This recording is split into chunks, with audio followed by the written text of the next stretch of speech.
నమస్తే welcome to D news ముందుగా headlines ఈ నెల 11న హీరో గోపీచంద్ శ్రీను వైట్ల కాంబినేషన్ లో తెరకెక్కిన విశ్వం మూవీ యూనిట్ నగరంలో సందడి దసరా శరన్నవరాత్రి ఉత్సవంలో అన్ని శాఖల అధికారులు విధుల్లో ఉన్నందున అక్టోబర్ 7 సోమవారం పీజీఆర్ఎస్ రద్దు చేస్తున్నట్లు తెలిపిన కలెక్టర్ జి సృజన. విజయవాడ బెన్ సర్కిల్ చంద్రమౌళిపురంలో ఆదివారం అగ్ని ప్రమాదం. బిస్మిల్లా కార్ మెకానిక్ షెడ్లో ఉన్న కార్లు అగ్నికి ఆహుతి. విలక్షణ నటుడుగా హీరో గోపీచంద్ ప్రేక్షకుల మన్ననలు పొందడమే కాకుండా నిరుపేదలకు తన సొంత నిధులతో ఎన్నో సేవా కార్యక్రమాలు చేస్తూ అండగా నిలుస్తున్నారని గోపీచంద్ వీరాభిమాని జయకృష్ణ తెలిపారు. ఈ నెల 11న హీరో గోపీచంద్ శ్రీను వైట్ల కాంబోలో తెరకెక్కిన మూవీ విశ్వం విడుదల కానుంది. ఇప్పటికే విడుదలైన టీజర్ పాటలు అందరినీ ఆకట్టుకున్నాయని చెప్పారు. యాక్షన్తో పాటు శ్రీను వైట్ల మార్క్ కామెడీ కూడా ఉండబోతుందని, కుటుంబ సమేతంగా చూడదగ్గ ఈ చిత్రాన్ని ప్రతి ఒక్కరూ వీక్షించాలని కోరారు. ప్రతి ఒక్కరూ ఓటీపీ కోసం ఎదురు చూడకుండా థియేటర్లకు వెళ్లి సినిమాను వీక్షించాలని కోరారు.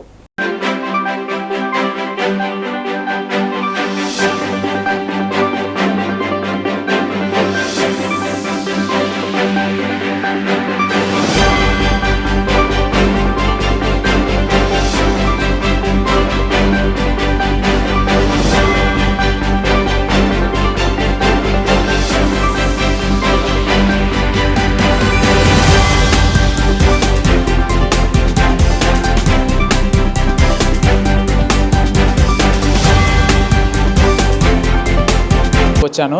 ఎందుకు వచ్చానంటే నేను గోపీచంద్ అన్నయ్యకు చాలా వీరాభిమానిని. ఏంటంటే నేను సెకండ్ క్లాస్ చదువుతున్నప్పటి నుంచి ఇప్పటి వరకు నేను గోపీచంద్ అన్నయ్యకు చాలా పిచ్చి వీరాభిమానిని. అయితే ఏంటంటే అన్నయ్య దగ్గర చాలా మంచి పెద్ద మనసు అనేది ఉంది. ఏంటంటే మామూలుగా ఎంతోమంది అనాథ పిల్లల్ని చదివించడము, చెల్లయ్యలో ఆర్ఫన్ స్కూల్లో కూడా చదివించడము, అటువంటి మంచితనం అనేది కూడా చాలా ఉంది. అయితే అసలు విషయానికి వస్తే అక్టోబర్ 11వ తేదీన ఏంటంటే విశ్వం సినిమా రిలీజ్ అవుతుంది. ఆ రిలీజ్కి సంబంధించిన దాని విషయంలో ఏంటంటే ఇప్పుడు ఆ టీజర్ రిలీజ్ అయింది. టీజర్ పరంగా చూసుకున్నా కూడా అటు కామెడీ, ఇటు సెంటిమెంటల్, ఇటు ఎమోషనల్ పరంగా, డైలాగ్స్ పరంగా అన్ని రకాలుగా చూసుకున్నా కూడా ఏంటంటే అన్నిటికీ సరైన సినిమా లాగానే అనిపిస్తుంది. ఇంకోటి మూవీలో చూసుకుంటే 3 సాంగ్స్ రిలీజ్ అయినాయి అన్న. ఒకటి మొండి తల్లి పిల్ల నువ్వే అనే సాంగ్ రిలీజ్ అయింది. అది మా మదర్కి డాటర్కి ఇద్దరికి మధ్యలో ఉండేటటువంటి ఒక ఎమోషనల్ సాంగ్. నిజంగా చాలామంది ఆడియన్స్ని బయట ఉండేటటువంటి మా ఫ్యాన్స్ని, ఆడియన్స్ని ఎంతోమందిని ఆకట్టుకుంది సాంగ్. అండ్ నెక్స్ట్ ఇంకోటి ఏంటంటే మొరక్కన్ సాంగ్ అనేది ఏంటంటే మన ఫారెన్లో తీశారు. ఆ సాంగ్లో అయితే గోపీచంద్ అన్న అయితే నిజంగా అసలు స్టెప్ డ్యాన్స్తోని అసలు నిజంగా దుమ్మారం లేపేసిండని చెప్పుకోవచ్చు అన్న. అండ్ ఇంకో సాంగ్ వచ్చేసి ఏంటంటే మొన్ననే జస్ట్ టూ డేస్ బ్యాక్ వస్తానులే అనే సాంగ్ రిలీజ్ అయింది. అంటే ఆ సాంగ్ వచ్చేసి రొమాంటిక్ పరంగా ఏంటంటే ఒక లవ్ మెలోడీ సాంగ్ లాగా అనిపించింది. ఆ సాంగ్ పరంగా కానీ ఇప్పటికీ 3 సాంగ్స్ రిలీజ్ అయినాయి. ఆ 3 సాంగ్స్ కూడా మంచిగా ఆకట్టుకున్నాయి ప్రతి ఆడియన్స్కి. అక్టోబర్ 7 సోమవారం ప్రజా ఫిర్యాదుల పరిష్కార వేదిక పబ్లిక్ గ్రీవెన్స్ రిడ్రసల్ సిస్టమ్ రద్దు చేస్తున్నట్లు జిల్లా కలెక్టర్ డాక్టర్ జి సృజన చెప్పారు.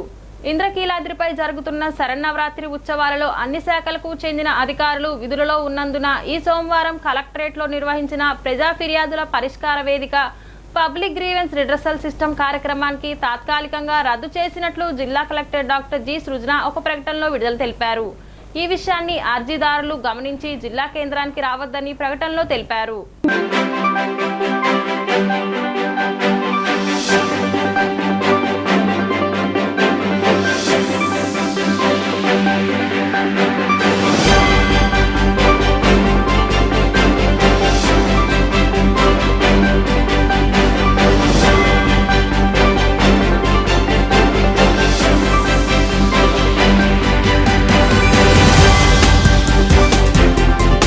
విజయవాడ బెన్ సర్కిల్ చంద్రమౌళిపురంలో ఆదివారం అగ్ని ప్రమాదం జరిగింది. చంద్రమౌళిపురంలో ఉన్న బిస్మిల్లా కార్ మెకానిక్ షెడ్లో ఉన్న కార్లు అగ్నికి ఆహుతయ్యాయి. ఈ ఘటనలో 3 కార్లు దగ్ధమైనట్లు సమాచారం. సంఘటనా స్థలానికి చేరుకున్న ఫైర్ సిబ్బంది, కృష్ణలంక పోలీసులు సంయుక్తంగా మంటలను ఆర్పివేశారు. పూర్తి వివరాలు తెలియాల్సి ఉంది.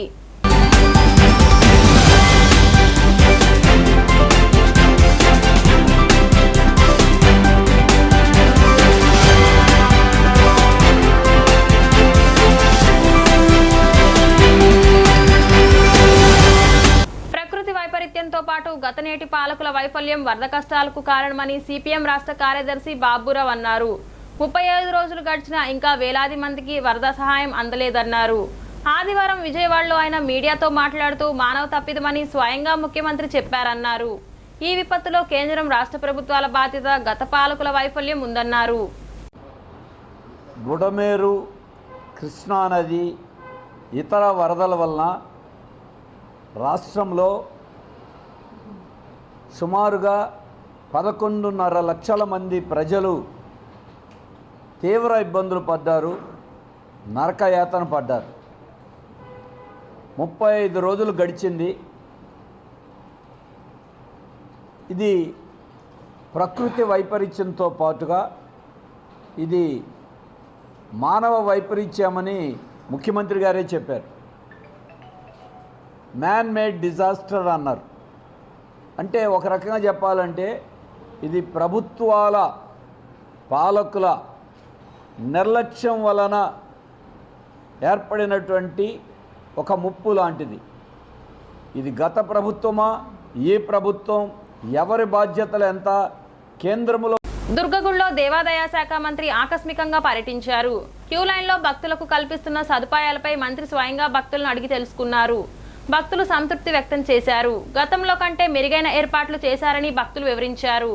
భక్తులకు మంచినీళ్లతో పాటు పాలు, మజ్జిగ కూడా పంపిణీ చేయాలని మంత్రి స్పష్టమైన ఆదేశాలు ఇచ్చారు. దుర్గగుడిలో శరన్నవరాత్రుల ఉత్సవాలు భక్తులకు కల్పిస్తున్న సౌకర్యాలు, వసతులపై దేవాదాయ శాఖ మంత్రి ఆనం రామనారాయణ రెడ్డి పర్యటన చేశారు. క్యూ లైన్ లో భక్తులకు మంచినీళ్లు అందుతున్నాయా, సమస్యలు ఏమైనా ఉన్నాయా అని భక్తులను స్వయంగా అడిగి తెలుసుకున్నారు. భక్తులందరికీ అమ్మవారి దర్శనం బాగా జరుగుతుందా లేదా అని క్యూ లైన్ లో నిలబడి పరిశీలించారు. ఈ సందర్భంగా భక్తులు తమకు కల్పిస్తున్న సదుపాయాలపై సంతృప్తి వ్యక్తం చేశారు. తమకు గతంలో కంటే మరింత మెరుగ్గా అమ్మవారి దర్శనం లభిస్తుందని భక్తులు ఆనందం వ్యక్తం చేశారు. వసతులు కూడా మెరుగ్గా ఉన్నాయని మంత్రికి వివరించారు. ఈ సందర్భంగా మంత్రి ఆనం రామనారాయణ రెడ్డి అమ్మవారిని దర్శించుకున్నారు. అనంతరం దేవాలయ ప్రాంగణంలోనే ఉత్సవాలు నిర్వహిస్తున్న తీరుపై ఉన్నతాధికారులతో సమీక్ష జరిపారు. ప్రతిరోజు 3-4 సార్లు భక్తుల నుంచి ఫీడ్బ్యాక్ తీసుకోవాలని, వారు సూచించిన ప్రకారం అదనపు సదుపాయాల కల్పనకు కూడా చర్యలు తీసుకోవాలని ఆదేశించారు. ముఖ్యమంత్రి చంద్రబాబు నాయుడు భక్తుల సౌకర్యాలకు పెద్దపీట వేయమని పదే పదే గుర్తు చేస్తున్న విషయాన్ని ఆయన చెప్పారు.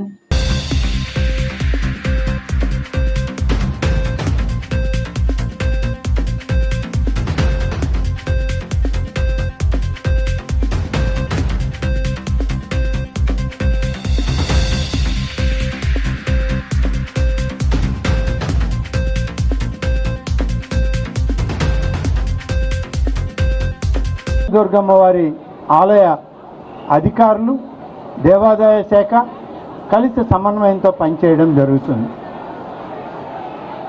ఇప్పటికీ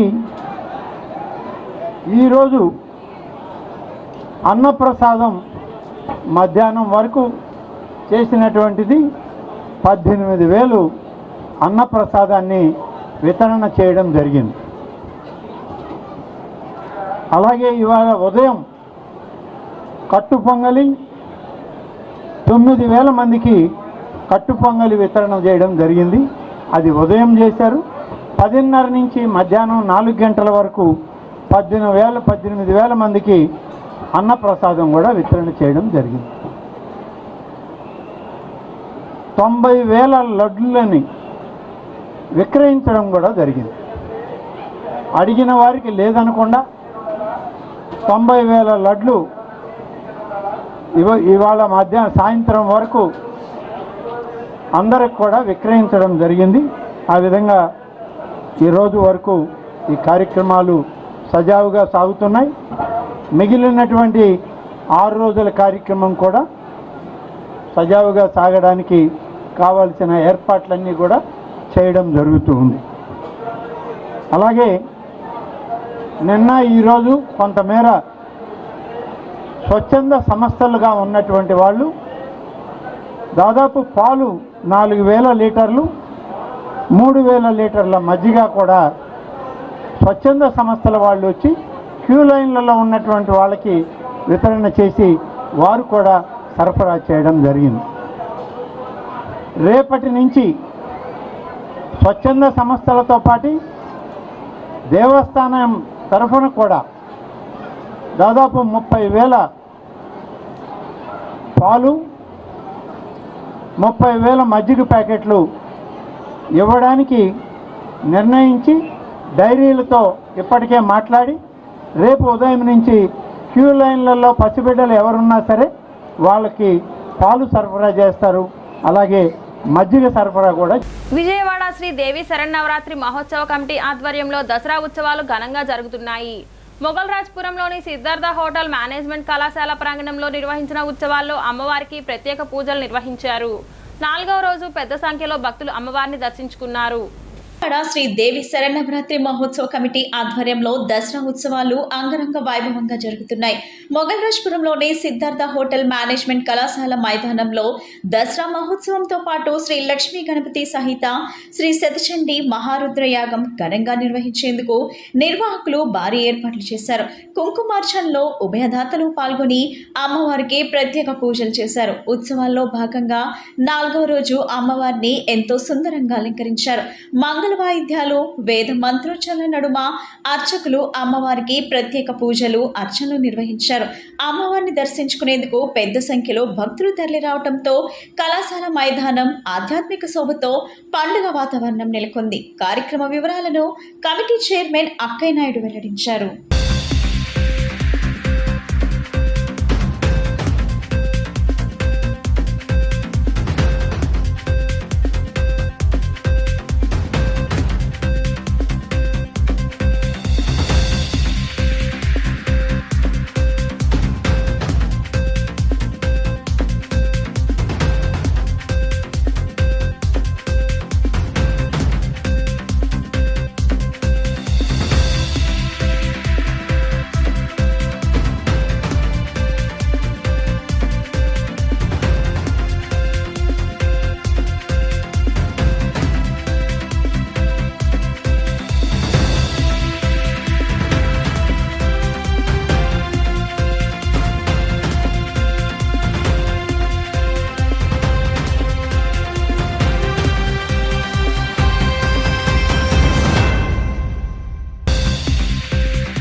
విశ్వమాత ఫౌండేషన్ శ్రీదేవి శరన్నవరాత్రి మహోత్సవ కమిటీ ఆధ్వర్యంలో పెనంనేని పాలిక్లినిక్ రోడ్ నందు గల సిద్ధార్థ హోటల్ మేనేజ్మెంట్ కళాశాల గ్రౌండ్ నందు దసరా మహోత్సవాలు, శతచండీ హోమం, మహారుద్రాభిషేకం, దశమహావిద్య హోమాలు, దీంతో పాటుగా స్వామివారికి అమ్మవారికి ప్రతిరోజు శాంతి కళ్యాణం, దశవిధ హారతులు మరియు వివిధ సాంస్కృతిక కార్యక్రమాలతో కూడుకున్న కార్యక్రమం ఇక్కడ నిర్వహించబడుతుందండి.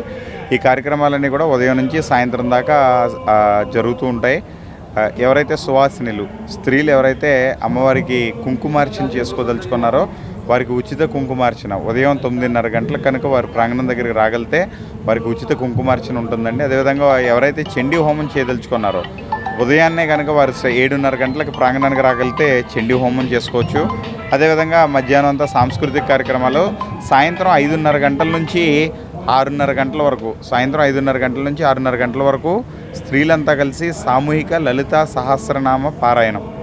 దీంతో పాటుగా ఈ 6:30 గంటల నుంచి 8 గంటల దాకా అమ్మవారికి దశవిధ హారతులు, అదేవిధంగా వేదస్వస్తి కార్యక్రమాలతో పాటుగా సాయంత్రం పూట అంటే 8:30 గంటల నుంచి 10 గంటల దాకా 9:30 గంటల దాకా వివిధ సాంస్కృతిక కార్యక్రమాలు ఇక్కడ ఏర్పాటు చేయబడ్డాయి. కాబట్టి మధ్యతరగతి కుటుంబం వాళ్ళు ఎవరైనా కూడా ఒక చండీ హోమాన్ని గృహంలో నిర్వహించుకోవాలంటే దాదాపుగా 50,000 నుంచి 80,000 దాకా ఖర్చు అయ్యే పరిస్థితి.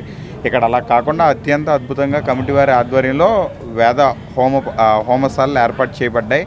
కాబట్టి మీ స్వహస్తాలతో మంత్రోచ్చారంతో అమ్మవారిని సంబంధించిన చండీ హోమాన్ని మీరు ఇక్కడ నిర్వర్తించుకోవడానికి ఇక్కడ అనేక రకమైన ఏర్పాట్లు చేయబడ్డాయి. కాబట్టి ఇక్కడ చేసినటువంటి ఏర్పాట్లని అంటే ప్రతిరోజు అన్నదాన కార్యక్రమం జరుగుతుంది, సాంస్కృతిక కార్యక్రమాలు ఉన్నాయి. ఈ కార్యక్రమాలన్నింటిలో కూడా అమ్మ కుటుంబ సభ్యులు, భవానీ భక్తులంతా కూడా పాల్గొని ఈ కార్యక్రమాన్ని జయప్రదం చేయాల్సిందిగా కోరుతున్నాను. బుడమేరు వరద వల్ల నష్టపోయిన ప్రజలను అన్ని విధాలా ఆదుకున్న ఏకైక ముఖ్యమంత్రి చంద్రబాబు నాయుడు అని టీడీపీ మాజీ ఫ్లోర్ లీడర్ సీనియర్ నేత ఎర్బోతు రమణారావు తెలిపారు. ఏ ప్రభుత్వం ఇవ్వని విధంగా బాధితులకు 25,000 రూపాయలు నష్టపరిహారం అందించిన ఘనత కూటమి ప్రభుత్వానిదే అన్నారు. న్యూ రాజరాజేశ్వరిపేటలోని తన కార్యాలయంలో ఏర్పాటు చేసిన విలేకరుల సమావేశంలో ఎరుబోతు రమణ మీడియాతో మాట్లాడారు. ప్రభుత్వానికి చెడ్డ పేరు తీసుకొచ్చే విధంగా కొంతమంది వైసీపీ వాసన పోని సచివాలయ ఉద్యోగులు వాలంటీర్లు పనిచేయటం సిగ్గుచేటన్నారు. ప్రభుత్వంపై ఆరోపణలు చేసిన సిపిఎం నేత బాబురావు నిజాలు తెలుసుకుని మాట్లాడితే బాగుంటుందన్నారు. ప్రభుత్వంపై మరొకసారి అసత్య ఆరోపణలు చేస్తే సహించబోమని హెచ్చరించారు. వైసీపీకి కొమ్ము కాస్తూ పనిచేసే వాలంటీర్లు సచివాలయాల ఉద్యోగులపై అధికారులు చర్యలు తీసుకోవాలని కోరారు. అందరికీ, మీడియా ప్రతినిధులకి, పత్రికా విలేకరులకి, ఇచ్చేసినటువంటి పెద్దలందరికీ కూడా నమస్కారాలు తెలియజేసుకుంటూ, ఈ రోజున ఈ ప్రెస్ మీట్ పెట్టడానికి ముఖ్య కారణం కూడా అనేక విషయాలు ప్రభుత్వ పెద్దలకి, ప్రభుత్వ అధికారుల దృష్టికి తీసుకెళ్లాలనే ఉద్దేశంతో మా గౌరవ శాసనసభ్యులు బోండా ఉమేశ్వర గారితో మాట్లాడడం జరిగింది. రాష్ట్ర చరిత్రలో బుడమేరు వరద ముంపుకి గురైన సందర్భంలో గౌరవ ముఖ్యమంత్రి నారా చంద్రబాబు నాయుడు గారు 73 సంవత్సరాలు పైబడిన తర్వాత కూడా కలెక్టర్ క్యాంప్ ఆఫీసులో ఒక ముఖ్యమంత్రి స్థాయి ఉండి కూడా 10 రోజుల పాటు బస్సులోనే ఉండి అధికారులను ఉరుకులు పరుగులు పెట్టించి ఈ బుడమేరు ముంపు ప్రాంత ప్రజలకు ఆదుకున్నటువంటి ఏకైక ముఖ్యమంత్రి, ఏకైక నాయకుడు చంద్రబాబు నాయుడు అని చెప్పేసి మేము చెప్తా ఉన్నాం. ఈ రోజున 25,000 రూపాయలు ఇచ్చినటువంటిది రాష్ట్ర చరిత్రలో ఎక్కడ తుఫాను వచ్చినా, వరదలు వచ్చినా, ఏదొచ్చినా, విపత్తు వచ్చినా సరే ఏ రోజు కూడా ఏ ముఖ్యమంత్రి కూడా ఈ 75 సంవత్సరాల లోపు ఎవరు కూడా ఇవ్వలేదని చెప్పేసి కూడా మేము సగౌరవంగా కూడా చెప్తా ఉన్నాం. 25,000 రూపాయలు పరిహారం ఇచ్చాం. ఫస్ట్ ఫ్లోర్, సెకండ్ ఫ్లోర్కి 10,000 ఇచ్చాం. ఆటోకి 10,000 ఇచ్చాం. మోటార్ బైక్కి 3,000 ఇచ్చాం. సిరు వ్యాపారులకి 25,000 రూపాయలు ఇచ్చినటువంటి చరిత్ర మాది అని చెప్పేసి మేము చెప్తా ఉన్నాం. దీంట్లో ప్రధానంగా మరి ఈరోజు చెప్తా ఉన్నాం, గతంలో గ్రామ వార్డు సచివాలయం ఏర్పాటు చేస్తున్నారు. కానీ వాళ్ళలో ఉన్నటువంటి కొంతమంది ఉద్యోగులు ఈరోజు నేను అడుగుతా ఉన్నా, ప్రతి గ్రామ వార్డు సచివాలయానికి 4 నుండి 5 మంది సిబ్బంది ఉంటారు. మరి ఈ సిబ్బంది దగ్గర ప్రతి డేటా యువతికి ఉపాధి కల్పించేందుకు రాష్ట్రంలో మరిన్ని ఫుడ్ బిజినెస్ ఎక్స్పోలను నిర్వహించాలని, ఔత్సాహిక పారిశ్రామికవేత్తలను, ఎంఎస్ఎంఈలను ప్రోత్సహించడమే ముఖ్య ఉద్దేశంగా రాష్ట్ర ప్రభుత్వం పనిచేస్తుందని విజయవాడ ఎంపీ కేశినేని శివనాథ్ అన్నారు. ఆదివారం విజయవాడలోని ఎస్ఎస్ కన్వెన్షన్ హాల్లో ఏర్పాటు చేసిన మెగా ఫుడ్ బిజినెస్ ఎక్స్పో 2024ను ఆయన సందర్శించారు. ఈ సందర్భంగా ఎంపీ కేశినేని శివనాథ్ కి ఎక్స్పో నిర్వాహకులు ఘన స్వాగతం పలికారు. అనంతరం ఎంపీ కేశినేని శివనాథ్ జ్యోతి ప్రజ్వలన చేశారు. అలాగే ఎక్స్పోలో ఏర్పాటు చేసిన పలు ఫుడ్ బిజినెస్ స్టాల్స్ ను ప్రారంభించారు. స్టాల్స్ లోని ప్రొడక్ట్స్ వివరాలు అడిగి తెలుసుకున్నారు. ఈ సందర్భంగా ఎంపీ కేశినేని శివనాథ్ నిర్వాహకులతో కలిసి మాట్లాడుతూ, ఈ ఎక్స్పోను క్రియేటర్స్ ఈవెంట్ ఆర్గనైజర్స్ ఆధ్వర్యంలో AP hotel associations, AP caterers associations, AP federation of commerce and industries, Vijayawada chamber of commerce సహకారంతో ఏర్పాటు చేయటం అభినందనీయమన్నారు. రాష్ట్ర వ్యాప్తంగా ఇలాంటి మెగా ఫుడ్ బిజినెస్ ఎక్స్పోలు నిర్వహించాలని నిర్వాహకులకు సూచించారు. ఇలా చేయటం వల్ల యువతకు ఉపాధి అవకాశాలు మరింత పెరుగుతాయన్నారు. ఇలాంటి ఎక్స్పోల నిర్వహణ వల్ల కొత్త ఆవిష్కరణలు ప్రజలకు తెలియటానికి ఎంతగానో అవకాశం ఉంటుందని, యువత ఫుడ్ బిజినెస్ లోకి రావడానికి ఆసక్తి చూపిస్తారన్నారు. హోటల్ నిర్వహణకు సంబంధించి మాత్రమే కాదు, హోమ్ మేడ్ కుకింగ్ కూడా కావాల్సిన లేటెస్ట్ టెక్నాలజీ అందుబాటులోకి వచ్చిన కిచెన్ పరికరాలను పెద్ద చిన్న వ్యాపారస్తులు వినియోగించుకొని అభివృద్ధి బాటలో పయనించాలని ఆకాంక్షించారు. వ్యాపారస్తులకు ఏ ఇబ్బంది వచ్చినా రాష్ట్ర ప్రభుత్వం అండగా ఉంటుందని ఎంపీ కేశినేని శివనాథ్ భరోసా ఇచ్చారు. ఈ కార్యక్రమంలో creators event organisers U Renukadevi, PS Sivakumar, AP hotel associations president RV Swamy, AP caterers associations president Varadarajulu, AP federation of commerce and industries అధ్యక్షుడు Vakkalagadda Bhaskar Rao, Vijayawada chamber of commerce అధ్యక్షుడు గడ్డం రవిలతో పాటు తదితరులు పాల్గొన్నారు.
క్రియేటివ్ ఫుడ్ ఎక్స్పో వారి ఆధ్వర్యంలో విజయవాడలో ఫుడ్ ఎక్స్పో స్టాల్స్ సందర్శించడం జరిగింది. ఇవాళ జరుగుతున్న ప్రపంచీకరణ పద్ధతుల్లో ఎంతోమంది ఇక్కడ ఔత్సాహిక పారిశ్రామికవేత్తలు ఈ చుట్టుపక్కల ప్రాంతంలోనే కాకుండా 2 తెలుగు రాష్ట్రాల్లో ఉన్న అందరూ కూడా ఇక్కడ స్టాల్స్ పెట్టడం జరిగింది. ముఖ్యంగా ఫుడ్ ఎక్స్పోలో హోటల్కి సంబంధించిన సామాగ్రి కానీ, లేకపోతే ఇవాళ ఫంక్షన్ హాల్స్కి సంబంధించిన సామాగ్రి కానీ, చిన్న చిన్న కాఫీ షాపులకు సంబంధించిన సామాగ్రి కానీ ఇక్కడ మ్యానుఫ్యాక్చరర్స్ ఉండటం చాలా ఆనందకరమైన విషయం. అంతేకాకుండా ప్యాకింగ్ మ్యానుఫ్యాక్చరర్సే కాకుండా ఇవాళ సొంతగా హోమ్ ఫుడ్ అంటే మనం రోజు చూసే రోటి పచ్చళ్ళు కూడా ఎక్స్పోర్ట్ చేస్తున్న విధానం చాలా బాగుంది. ఇటువంటి సంస్థలు ఎన్నో రావాలి ఈ ప్రాంతంలో, ముఖ్యంగా ఈ ఆంధ్ర రాష్ట్రంలో ఇటువంటి సంస్థల ద్వారా ఎన్నో ఉద్యోగ అవకాశాలు రావాలి. వీళ్ళందరికీ కూడా వ్యాపారం బాగుండాలి. ఏ సమస్య వచ్చినా ప్రభుత్వం పరిష్కరించడానికి ముందుంటుంది. తప్పకుండా ఈ నిర్వాహకులకు కానీ, ఇక్కడున్న ఔత్సాహిక పారిశ్రామికవేత్తలకు కానీ, ఇవాళ విజయవాడలో ఉన్న హోటల్ అసోసియేషన్ వారికి కానీ ఇటువంటి ఎన్నో మళ్ళీ జరిగి ప్రజలకి అవేర్నెస్ పెరిగే విధంగా ఉండాలని కోరుకుంటున్నాను. తప్పకుండా ఇటువంటి చిన్న చిన్న పరిశ్రమలను ప్రోత్సహించి చిన్న ఎంఎస్ఎంఈలను ప్రోత్సహించడమే మా యొక్క ఉన్న ఇవాళ ప్రభుత్వం యొక్క ముఖ్య ఉద్దేశం. మేము 20 లక్షల ఉద్యోగాలు ఇవ్వాలనే ఉద్దేశంతో ఉన్నాం. ఇటువంటి పారిశ్రామికవేత్తలు ప్రోత్సహించడం వల్ల ఇందాకే చూసా ఒక చోట 600 మంది ఉద్యోగాలు ఉంటున్నాయంటే చాలా ఆనందంగా ఉంది. తప్పకుండా ఇటువంటి వాళ్ళందరూ కూడా ఈ ఫుడ్ ఎక్స్పో ద్వారా ఒక 2 లక్షల ఉద్యోగాలు వచ్చే విధంగా ఆంధ్ర రాష్ట్రంలో కృషి చేస్తామని తెలియజేసుకుంటున్నాను. మరి ఇటువంటి ఆర్గనైజర్లందరికీ కూడా శివ, జ్యోతి, ఉమా గారికి అందరికీ కూడా, శేషబాబు, రేణుకా గారికి అందరికీ కూడా మళ్ళీ ఎటువంటి ఇబ్బందులు ఉన్నా కూడా మేము అందరం మీతో ఉంటాం. తప్పకుండా ఇటువంటి ఎక్స్పోలు మరిన్ని విజయవాడ నగరానికే కాకుండా ఆంధ్రప్రదేశ్లో ఉన్న అన్ని పట్టణాల్లో ఉండాలని కోరుకుంటున్నాను. సరైన చికిత్సలు అందించడం ద్వారా సెరిబ్రల్ పాల్సీ రోగులకు సక్రమంగా నడిచేందుకు అవకాశం కల్పించవచ్చని ప్రముఖ pediatric orthopedic surgeon doctor K Durga Nagaraju తెలిపారు. వరల్డ్ సెరిబ్రల్ పాల్సీ డే పురస్కరించుకొని ఆదివారం సూర్యారావుపేటలోని అను హాస్పిటల్లో ఉచిత వైద్య శిబిరం నిర్వహించారు. ఈ సందర్భంగా జరిగిన మీడియా సమావేశంలో డాక్టర్ దుర్గా నాగరాజ్ మాట్లాడుతూ మెదడులోని కణజాలం దెబ్బతినటం వల్ల సెరిబ్రల్ పాల్సీ సమస్య ఏర్పడవచ్చునని అన్నారు. కండరాలు బిగుతుగాను వదులుగాను మారిపోవటం వల్ల సంబంధిత శరీర భాగాలు సక్రమంగా పనిచేయలేవని, మెదడులో దెబ్బతిన్న కణజాలం ఆధారంగా సెరిబ్రల్ పాల్సీ రుగ్మతను 3 రకాలుగా విభజించారని చెప్పారు. రక్త పరీక్షలు, ఎక్స్రేల ద్వారా సమస్యను గుర్తించడం సాధ్యం కాదని, బ్రెయిన్ ఎంఆర్ఐ స్కాన్ ద్వారా సెరిబ్రల్ పాలసీని నిర్ధారించవచ్చని అన్నారు. సెరిబ్రల్ పాలసీ అనేది మానసిక సమస్య కాదని, శారీరక రుగ్మత మాత్రమేనని డాక్టర్ దుర్గా నాగరాజ్ వివరించారు.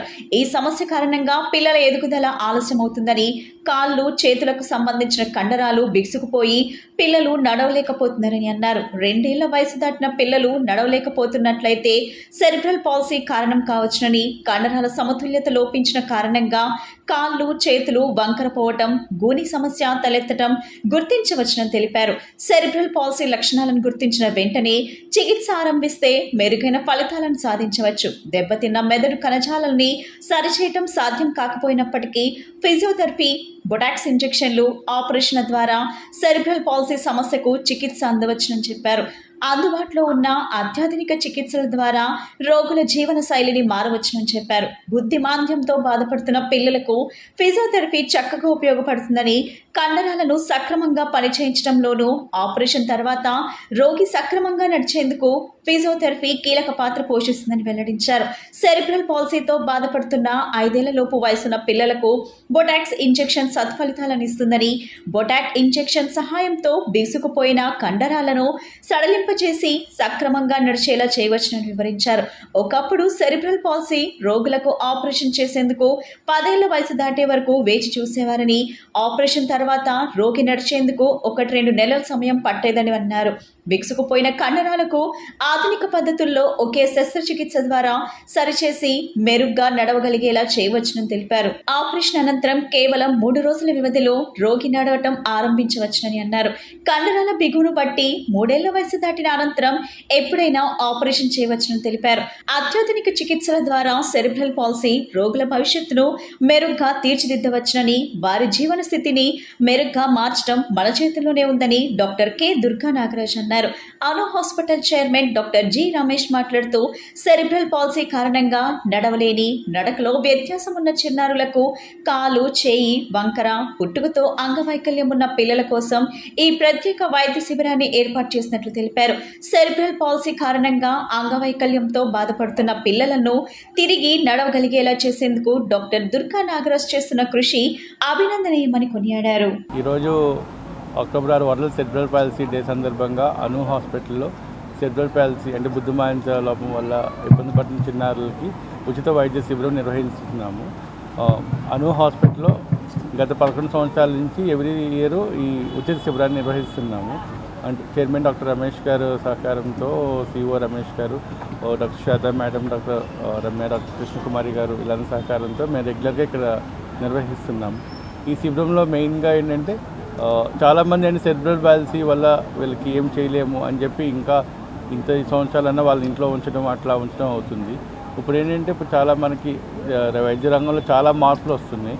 సో ఈ మార్పుల వల్ల ఏంటంటే మనకి ఈ సెరిబ్రల్ పాలసీ నడవలేని చిన్నారులకి మనం సరైన సమయంలో చికిత్స అందగలిగితే వాళ్ళలో నడిచే కెపాసిటీని మనం పెంచగలుగుతాం. అంటే దీనివల్ల మనం చేయటం వల్ల ఈ కాళ్ళు కొంతమంది పిల్లలు సెరిబ్రల్ పాలసీ వల్ల అసలు నడవలేకపోవటము అట్లా ఉంటుంది. కొంతమంది మూర్ఛకు కూడా సరిగ్గా మందులు సరైన సమయంలో వాడలేకపోవడం వల్ల చాలామందికి వీక్నెస్ వస్తుంది. ఆ వీక్నెస్ వల్ల ఫర్దర్ సెరిబ్రల్ పాలసీ ఉంటుంది. ఈ సెరిబ్రల్ పాలసీకి మనం సకాలంలో గుర్తించి మనం ట్రీట్మెంట్ చేయటం వల్ల వాళ్ళలో నడిచే కెపాసిటీ మనం పెంచవచ్చు. ఈ సెరిబ్రల్ పాలసీ చాలామందికి అంటే వీళ్ళకి ఏం చేయలేను అలా అనుకోవటం కంటే సరైన సమయంలో గుర్తించడం వల్ల వాళ్ళ డే టు డే యాక్టివిటీస్ చేసుకునేలాగా మనం హెల్ప్ చేసుకోవచ్చు. సో ఈ కార్యక్రమానికి మాకు విశేష స్పందన వచ్చింది. చాలామంది రిజిస్ట్రేషన్ చేసుకుంటున్నారు. మీ అందరినీ కూడా మీడియా ద్వారా రిక్వెస్ట్ చేయడం ఏంటంటే ఈ సెరిబ్రల్ పాలసీ అనేది ఒక వ్యాధి కాదు, ఇది శారీరక రుగ్మత. దానికి సకాలంలో మనం ట్రీట్మెంట్ చేయడం వల్ల వాళ్ళలో కూడా మనం నడిచే కెపాసిటీ మనం ఇంప్రూవ్ చేసుకోవచ్చు. Thank you. నమస్తే అండి, నేను doctor Shweta, pediatrician, Anu group of హాస్పిటల్స్లో. So every year October 6th world cerebral palsy day కింద జరుపుకుంటాము. సో ఈ సెరిబ్రల్ పాలసీ అనేది ఎందుకు వస్తుందంటే బిడ్డ కడుపులో ఉన్నప్పుడు ఆక్సిజన్ సరిగా అందకపోవటం వల్ల, లేదా మదర్కి బీపీ లాంటివి ఉండటము, అండ్ బేబీ కాన్పు కష్టం అవటం, అంటే మదర్ కాన్పు కష్టం అవటం వల్ల బేబీ పుట్టి ఏడవలేకపోవటం, అండ్ ప్రీమెచ్యూరిటీ, ఈ అన్ని కారణాలు వల్ల మనకి సెరిబ్రల్ పాలసీ వస్తుంది. అంటే బిడ్డ పుట్టిన వెంటనే ఏడవకపోతే బ్రెయిన్కి ఆక్సిజన్ అందక నరాలు అన్నవి దెబ్బతింటాయి. అండ్ కొంతమంది పుట్టినప్పుడు బాగానే పుట్టినా కూడా దాని తర్వాత ఎటువంటి ఇన్ఫెక్షన్స్, మెదడు వాపు, మెనింజైటిస్ ఇలాంటి ఏమైనా ఇన్ఫెక్షన్స్ వల్ల కూడా ఈ సెరిబ్రల్ పాలసీ అనేది వస్తుంది. సో మనకి ఈ సెరిబ్రల్ పాలసీ వచ్చిన పిల్లల్ని ఎర్లీగా గుర్తించడం అనేది ముఖ్యం. అంటే వీళ్ళల్లో ఎదుగుదల డిఫెక్ట్స్ అన్నీ ఉంటాయి. అంటే నడక లేటుగా రావటం, మాటలు లేటుగా రావటం ఇలాంటివి ఉంటాయి. ఈ అను గ్రూప్ ఆఫ్ హాస్పిటల్స్కి నేను ప్రస్తుతం డైరెక్టర్ అండ్ సిఇఓగా ఉన్నాను. నేను నాన్ డాక్టర్ని, సిఇఓ అండ్ డైరెక్టర్గా ఉంటూ ఈవేళ ఉన్న కార్యక్రమంలో మీకు మెడికల్ టర్మ్స్ కానీ వైద్యానికి సంబంధించి కానీ మా డాక్టర్స్ చెప్పారు. ఈ కంపెనీ యొక్క సిఇఓగా నేను చేయగలిగినటువంటి కంట్రిబ్యూషన్ ఈరోజు కార్యక్రమం అంటే ఈ సందర్భంగా ఏంటంటే దీనికి కావాల్సినటువంటి ఫండ్స్కి ఎటువంటి ఇబ్బంది లేకుండా ప్రత్యేకంగా ఒక సామాజిక బాధ్యతగా మా కంపెనీ తీసుకొని దీన్ని కార్పొరేట్ సోషల్ రెస్పాన్సిబిలిటీ అన్నవ్వండి, ఇంకోటి అన్నవ్వండి, వ్యక్తిగతంగా కూడా మా డాక్టర్స్ కానీ మా ఎంప్లాయీస్ కానీ దీనికి అవసరమైనట్టయితే ఏదైతే ఆరోగ్య సేవలో మనకి ఎన్టీఆర్ ఆరోగ్యశ్రీ ట్రస్ట్ దీని ప్రకారం ఉచితంగా చేస్తున్నారో ఇంకా ఏమన్నా బియాండ్ దట్ కనుక ఏమైనా వెళ్ళినట్టయితే ఈచ్ పేషెంట్కి ప్లస్ 10% అటు ఇటు అయినా సరే అది ఆరోగ్యశ్రీలో కవర్ అవ్వకపోయినట్టయితే ఎంతో కొంత వేరే కార్పొరేట్ సోషల్ రెస్పాన్సిబిలిటీ ఫండ్స్ నుంచి తీసుకొచ్చి ఎంతో కొంత వాళ్ళకి సాయం అందజేయాలి. రాష్ట్ర ప్రభుత్వంలో కీలక పదవిలో కొనసాగుతున్న మంత్రి పి. నారాయణ స్థాపించిన నారాయణ విద్యా సంస్థల్లోనే ప్రభుత్వ నిబంధనలు ఉల్లంఘన జరగడం విచారకరమని అఖిల భారత విద్యార్థి సమైక్య రాష్ట్ర కోశాధికారి ఎం సాయి కుమార్ అన్నారు. విద్యార్థులను ఒత్తిడికి గురి చేసే విధంగా తరగతులు నిర్వహించడం దుర్మార్గమన్నారు. విద్యార్థులకు దసరా సెలవులు ఇవ్వకుండా ప్రభుత్వ నిబంధనలు ఉల్లంఘించి పరీక్షలు నిర్వహిస్తున్న నారాయణ విద్యా సంస్థలు ఏఐఎస్ఎఫ్ ఆధ్వర్యంలో విజయవాడలో నారాయణ కాలేజీలో తరగతులను అడ్డుకొని విద్యార్థులను ఇళ్లకు పంపించారు. ఎస్ఎఫ్ విజయవాడ పీవీపీ మాల్ సమీపంలో గల నారాయణ విద్యా సంస్థల వాగ్దేవి భవన్, అమరావతి భవన్లకు అఖిల భారత విద్యార్థి సమైక్య రాష్ట్ర కోశాధికారి ఎం సాయి కుమార్ నేతృత్వంలో విద్యార్థి నాయకులు వెళ్లి అడ్డుకోవడం జరిగింది. ఈ సందర్భంగా సాయి కుమార్ మాట్లాడుతూ రాష్ట్ర ప్రభుత్వంలో కీలక పదవిలో కొనసాగుతున్న మంత్రి శ్రీ పి నారాయణ స్థాపించిన నారాయణ విద్యా సంస్థల్లోనే ప్రభుత్వ నిబంధనల ఉల్లంఘన జరగడం విచారణకరమన్నారు. ప్రభుత్వ పాఠశాలలు, కళాశాలలకు దసరా సెలవులు కొనసాగుతుండగా ప్రైవేట్ విద్యా సంస్థలు మాత్రం విద్యార్థులను ఒత్తిడికి గురి చేసే విధంగా తరగతులు నిర్వహించడం దుర్మార్గమన్నారు. ఇకనైనా ప్రైవేట్ విద్యా సంస్థలు విద్యార్థులను మానసిక ఒత్తిడికి గురి చేయకుండా ప్రభుత్వం ఇచ్చిన సెలవులను అమలు చేయాలని డిమాండ్ చేశారు. ఏఐఎస్ఎఫ్ రాష్ట్ర కోశాధికారి రాష్ట్ర వ్యాప్తంగా విద్యార్థులందరూ కూడా దసరా సెలవులు ప్రకటించినప్పటికీ నారాయణ విద్యా సంస్థలు మాత్రం విద్యార్థులకి నరక శోభయాత్ర చూపిస్తున్నారు. విజయవాడలో ఉన్నటువంటి పీవీపీ మాల్ పక్కన ఉన్నటువంటి వాగ్దేవి భవన్ నారాయణ కళాశాలలో విద్యార్థులకి దసరా సెలవులు ప్రకటించకుండా విద్యార్థులకు తరగతులు నిర్వహిస్తూ మరియు వారికి పరీక్షలు నిర్వహిస్తున్నారు. ఏఐఎస్ఎఫ్ నాయకత్వం వచ్చి విద్యార్థుల్ని పరీక్షలు రాయకుండా అడ్డుకొని వాళ్ళకి ఇళ్లకి పంపించడం జరిగింది. ఈరోజు నారాయణ విద్యా సంస్థలు చైర్మన్ గారు ఈరోజు అధికార పార్టీలో ఉన్నారనా, లేకపోతే ఆ గర్వం, ఆ కొవ్వు విద్యార్థుల పక్షాన విద్యార్థులు ఏమైపోతున్నారు, వారికి దసరా సెలవులు కావాలి, వాళ్ళు మానసికానికి ఇబ్బంది పడుతున్నారని ఆలోచన చేయకుండా వాళ్ళ పక్షాన ఆలోచన చేయాలా, లేకపోతే కార్పొరేట్ విద్యా సంస్థల నుంచి పోగేసినటువంటి ధనాన్ని లక్షల రూపాయల్లో విద్యార్థుల నుంచి సొమ్ము కాసుకొని ఈరోజు ఎలక్షన్ లో ఒక్కొక్క ఓటుకి 500, 1000, 2000 పంచుకొని అధికారంలో వచ్చినటువంటి నారాయణ గారు వెంటనే స్పందించాలి.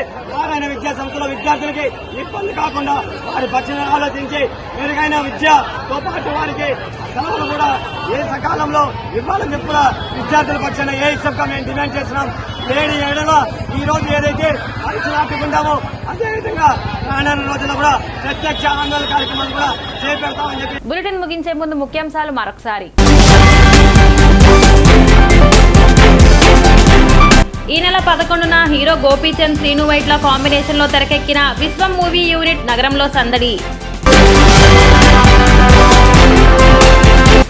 దసరా శరన్నవరాత్రి ఉత్సవంలో అన్ని శాఖల అధికారులు విధుల్లో ఉన్నందున అక్టోబర్ 7 సోమవారం పీజీఆర్ఎస్ రద్దు చేస్తున్నట్లు తెలిపిన కలెక్టర్ జి సృజన.